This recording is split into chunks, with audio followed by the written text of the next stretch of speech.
ba Diomaye jël décision ne dafay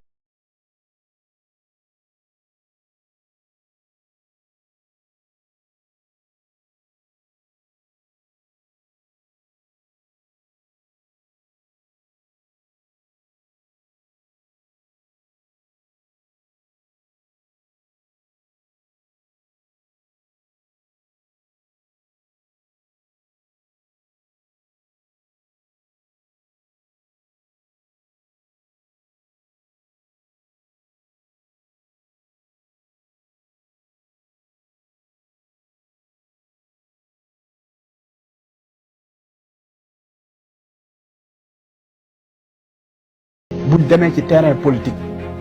ba Diomaye jël décision ne dafay dàq Sonko billaahi dina ko regretter gis nga bu dégloo ñooñu nekk ci gannaaw bu leen dégloo ba ne dafay jéem a dàq Sonko na xam ne Sonko maanaam loolu non seulement arrangé na ko parce que Sonko ci situation bi maanaam lu mën a def lu mën a contourner wu kii perdre kenn la muy moom